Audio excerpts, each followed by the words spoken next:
श्री कृष्ण कहते हैं, मुश्किलों से डरना नहीं, तकलीफों से घबराना नहीं।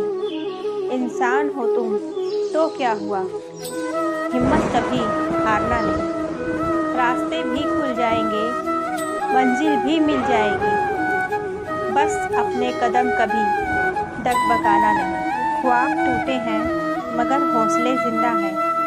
हम वो हैं जहाँ मुश्किलें भी शर्मिंदा हैं। बस यही सोचकर मुश्किलों से लड़ता आया हूँ। धूप कितनी भी तेज हो, समंदर सूखा नहीं करते। मुश्किलों से कह दो उलझा ना करे हमसे। हमें हर हालात में जीने का हुनर आता है। कुदरत ने हमें हीरा बनाया है। शर्त यह है कि जो घिसेगा वही चमकेगा। ख्वाब टूटे हैं मगर हौसले जिंदा हैं।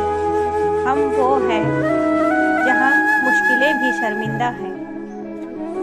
मेरी किस्मत से टकराने की कोशिश ना करना। पहले भी कई तूफान का रुख मोड़ चुका हूँ मैं। चाहे लंबा हो सफ़र, चाहे अजीब हो डगर, मुश्किलों से डरना क्या जब मुकाम पाना हो अगर। उस शख्स को कोई नहीं हरा सकता जिसे चलना ठोकरों ने सिखाया है।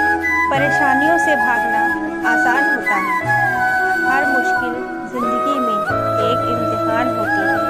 हिम्मत हारने वाले को कुछ नहीं मिलता जिंदगी में, और मुश्किलों से लड़ने वाले के कदमों में ही तो जहान पर पहचान हो जाती है। जो लोग मुस्कुरा के करते हैं मुश्किलों का सामना, किस्मत भी उनकी गुलाम हो जाती है। कृष्ण भक्त की कहानी।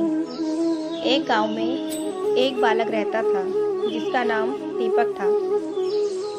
उसके घर आर्थिक स्थिति बहुत अच्छी नहीं थी। उनका लकड़ी का व्यवसाय था, लकड़ी काटना और बाजार में बेचना। एक दिन दीपक यमुना नदी के किनारे लकड़ी काट रहा था। एक पेड़ की सूखी टहनी यमुना नदी की ओर झुकी हुई थी। दीपक की खास बात यह थी कि वह कभी भी हरी भरी टहनी को नहीं काटता था। उसने देखा कि जो टहनी यमुना नदी की ओर झुकी हुई है वह सूखी नहीं है। उसने कुल्हाड़ी से झुकती सूखी टहनी को काटना चाहा तो उसके साथ साथ गीली टहनी पर भी प्रहार हो गया और वह यमुना नदी में गिर गई। और दीपक ने भी उसी टहनी को बचाने के लिए यमुना नदी में छलांग लगा दी।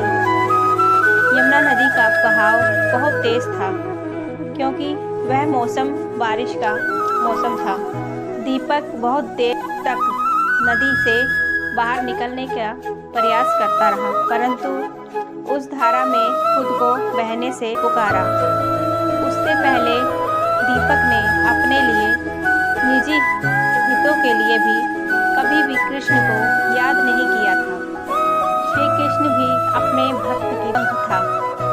इस मोर पंख को देखकर वह समझ गया कि उसके प्रभु श्री कृष्ण ने ही उसे बचाया है। जय श्री राधे कृष्ण।